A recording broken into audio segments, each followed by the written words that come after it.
Hi, hello, good evening, everyone.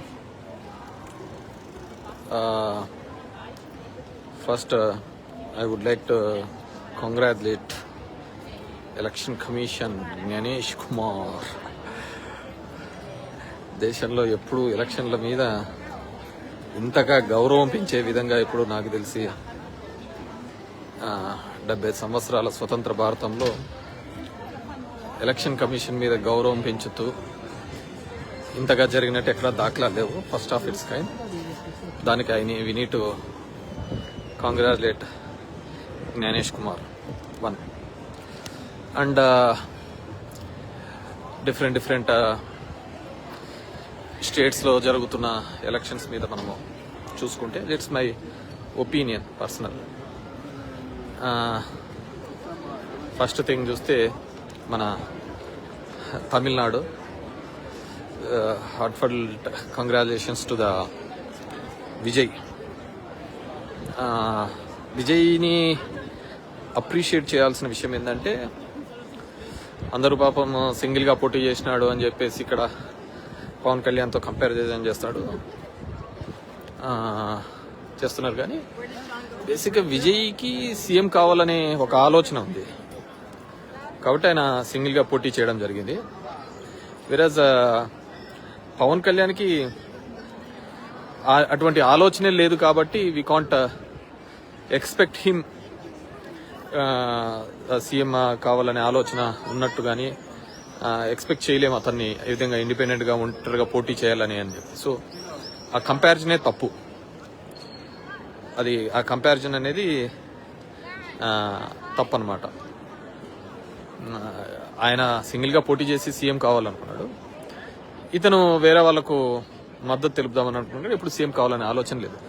సరే, తన fans, తనకు సంబంధించిన అభిమానులు అనుకున్నారు, అంతే తప్ప వేరే లేదు. And second coming to the ఇది విజయ్ని అప్రిషియేట్ చేయాల్సిందంటే, అతన పార్టీ పెట్టినప్పుడు పెట్టిన ఇబ్బంది కావచ్చు, సెకండ్ కరూర్ ఇన్సిడెంట్ జరిగిన తర్వాత అతనికి చెప్పినటువంటి కాంప్రమైజ్ ప్రపోజల్ కావచ్చు, అదేవిధంగా ఫ్యామిలీ డిస్ప్యూట్ వచ్చినప్పుడు ఏమైపోతాడో అతను హ్యాండిల్ చేయలేడు అనుకున్నప్పుడు నిలబట్టిన తత్వం కావచ్చు. ఇది ఇవన్నిటినీ కూడా అంచనా వేసుకుంటే డెఫినెట్గా అంటే ఎవడైనా కావచ్చు ఆ టఫ్ టైంలో అక్రాస్ ద ఆల్ ఆర్ట్స్ గట్టిగా నిలబడినప్పుడు మాత్రమే you can see the success అన్నమాట. అదర్వైజ్ సక్సెస్ అనేది మన చూడలేము. సో దానికి విజయ్ నిలబడినాడు. So he got the success. So I wish all the best. And coming to the West Bengal politics, దానంత దరిద్రం మనం ఎప్పుడు చూడలేదు, రాదు కూడా అనుకుంటున్నా. 27 లక్షల ఓట్లు ఎంట్రీస్ చేయాలి అని చెప్పేసి అప్పీల్ చేసి ఎస్ఐఆర్ ద్వారా అని చెప్పేసి చేసినా కాలేదు. ఎంతోమంది సెంట్రల్ ఫోర్స్ అక్కడ ఎలక్షన్ చేసినారు. అంటే ఎలక్షన్ ఆఫీసర్లుగా కూడా సెంట్రల్ గవర్నమెంట్ ఎంప్లాయీస్, ఇవన్నీ కూడా చూడడం జరిగింది అనమాట. సో నాకు తెలిసి హిస్టరీ అలాంటివి ఎప్పుడు జరిగింది West Bengal. But she also fought very well. And నాకు అర్థం కాని సినారియో ఏంటంటే, ప్రతి చోట కూడా ఎందుకు వాళ్ళ పార్టీ ప్రెసిడెంట్లు ఓడిపోతున్నారు నాకు అర్థం కావటం లేదు. అరవింద్ కేజ్రీవాల్, ఉద్ధవ్ ఠాకరే, స్టాలిన్, ఇంకా గొగోయ్, వీళ్ళందరూ ఎందుకు ఓడిపోతున్నారు అంటే, పార్టీని వాటికి క్లోజ్ చేసే ఒక ప్రయత్నంలో యాదృచ్ఛికమైతే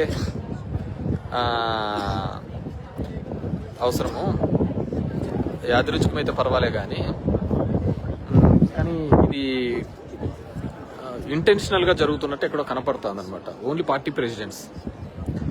ఇప్పుడు ఈరోజు స్టాలిన్ ఓడిపోవడం కావచ్చు, డిఎంకే చరిత్రలో ఎప్పుడే కానీ వాళ్ళ ఫ్యామిలీలో ఓడిపోలేదు. సో దానికి నేనే తప్పు పట్టడం లేదు. ప్రజా వ్యతిరేక ఓటు ఉంది అనుకున్నారు. ఇంకోటి, ఈ ప్రజా వ్యతిరేక ఓటు ఉంది అనుకున్న సందర్భాల్లో చాలాసార్లు గుర్తుకొచ్చేది, 15 ఏళ్ళు దీదీ ఉంది, సో ఆడ వ్యతిరేక ఓటు అన్నారు. స్టాలిన్ 5 సంవత్సరాలు నాడు వ్యతిరేక ఓటు ఉందన్నారు.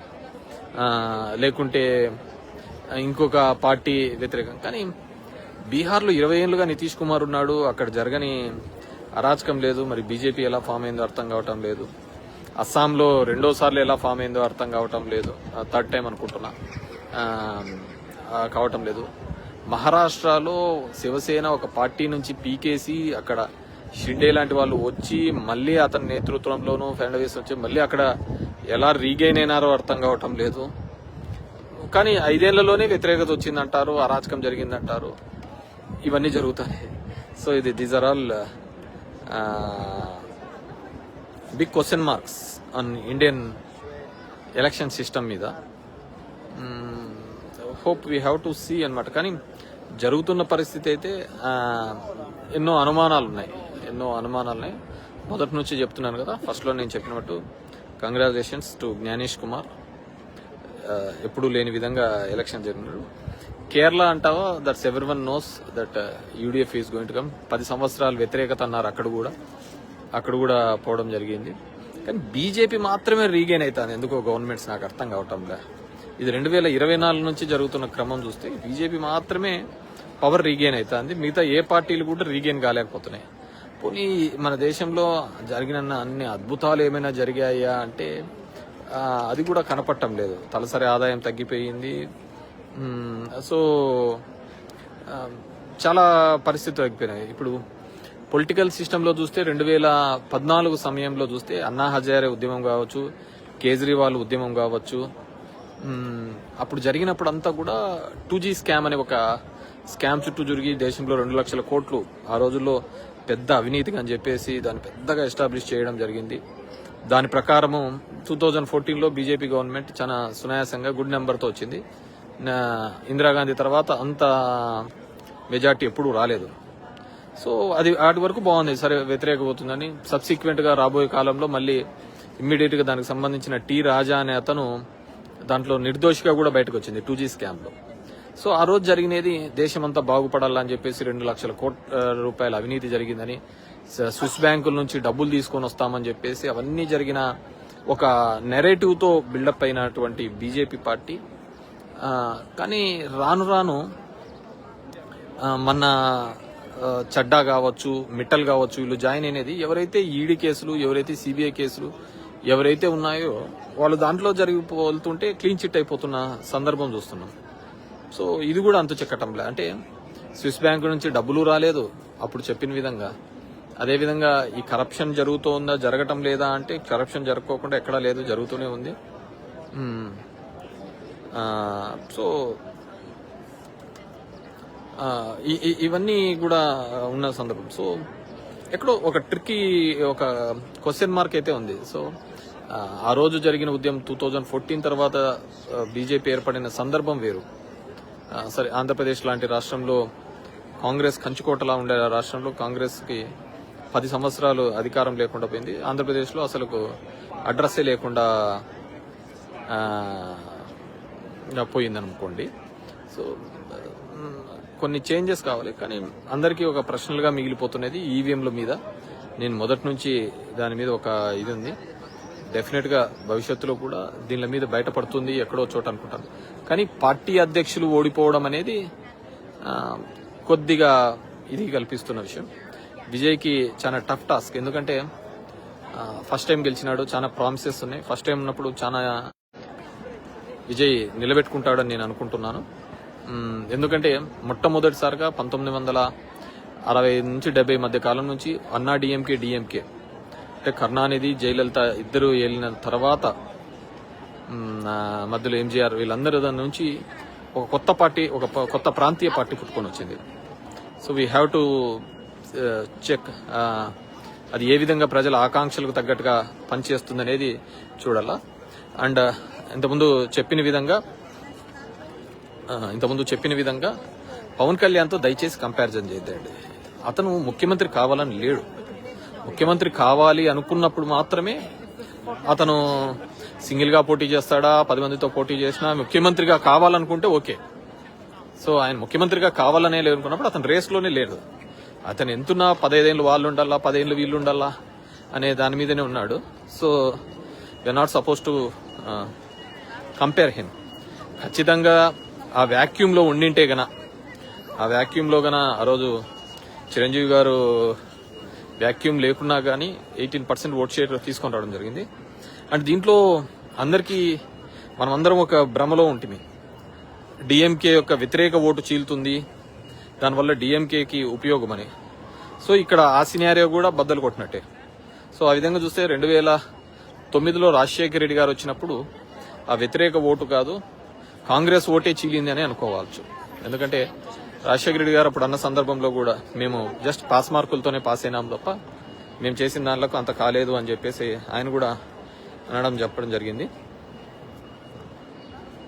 సో ఇది ఎవరో మన దేశాన్ని 60 సంవత్సరాలు కాంగ్రెస్ పాలించుకుంటూ వచ్చిందని మరి ఏమంటారు, ఏమనేయట్లేదు. నేనేం Congress so good and beautiful గా చేసిందని కాదు కదా. తర్వాత మనం ఆల్టర్నేటివ్ గా ఒకటి ఎలక్ట్ చేసుకున్నప్పుడు అది ఎంతవరకు పర్ఫామ్ చేసింది అనేది ఇంపార్టెంట్. వాళ్ళు చేయలేదు, మనం ఎంతవరకు పర్ఫామ్ చేసినాం అనేది కూడా ఇంపార్టెంట్ టాస్కే కదా. సో ఇట్స్ ఇది నాకు తెలిసి సినిమా హీరోలు కేవలం బుల్లితెరకే హీరోలే అనుకోకుండా రియల్ లైఫ్ లో కూడా హీరో అంటే that shows the commitment of the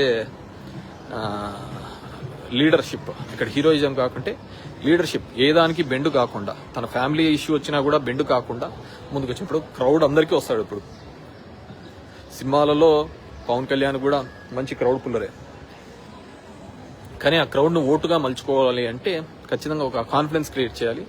తన నాయకుడిని అవుతున్నాడు అనే కాన్ఫిడెన్స్. విజయ్ గన ఎక్కడైనా కానీ బీజేపీ చెప్పినట్టు లేకుంటే ఇంకోటి చెప్పినట్టు పొత్తుకు పోయి ఉంటే అయి ఉండేవాడు కాదు.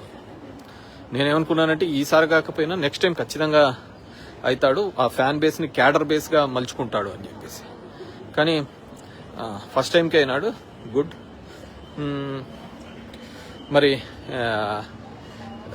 చాలా మంది యొక్క ప్రిడిక్షన్స్, నమ్మకాలను ఇది చేయడం జరిగింది, దట్స్ అది. కానీ తమిళనాడు మాత్రం కలకత్తా మాత్రం దాన్ని వీ హ్యావ్ టు చెక్. 27 లక్షల మందికి ఓటు హక్కు ఉన్నా కానీ వేయలేని దుస్థితికి పోయి సెంట్రల్ గా ఓవరాల్ గా నడిపించింది అనే ఒక ఆలోచన ఉంది.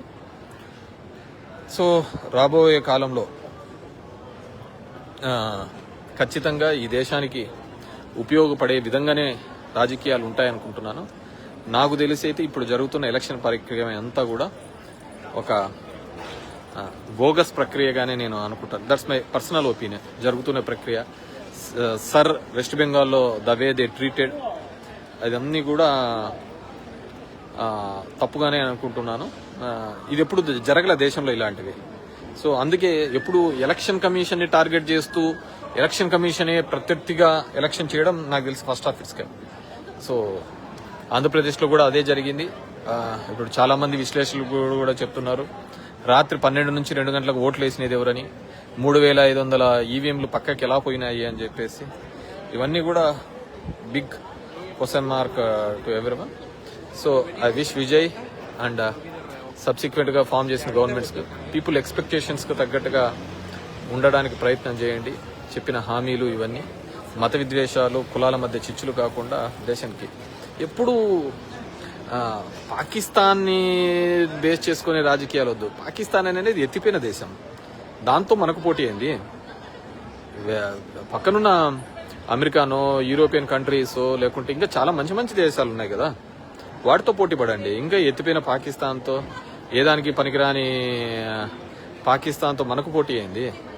ఎన్నాళ్ళలోనే ఆ పాకిస్తాన్ పెట్టుకొని దాన్ని చూపించుకొని ఒక మతాన్ని అడ్డుగా పెట్టుకొని రాజకీయాలు చేస్తా అంటారు. మంచి విద్యనిచ్చినాము, మంచి హెల్త్ ఇచ్చినాము, మంచి వాతావరణం కల్పించినాను, లివింగ్ స్టాండర్డ్స్ పెంచినాము అనే దాని మీద ఎలక్షన్స్ పోవాలయ్యా. నాకు తెలిసి మంచి హెల్తీ అట్మాస్ఫియర్ మధ్య ఎలక్షన్స్ కల్పించినాము.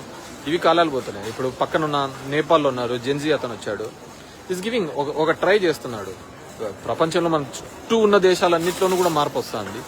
మన దేశంలో కూడా మార్పు వచ్చింది, కానీ అది ఈవీఎంలలోనే దాక్కుందని నేను అనుకుంటున్నాను. Thank you very much. నా ఒపీనియన్ మనకు ఎప్పుడెప్పుడు చెప్పడం అలవాటు ఆగదు కాబట్టి ఇది ఎక్స్ప్రెస్ చేయడం జరుగుతుంది. Thank you very much.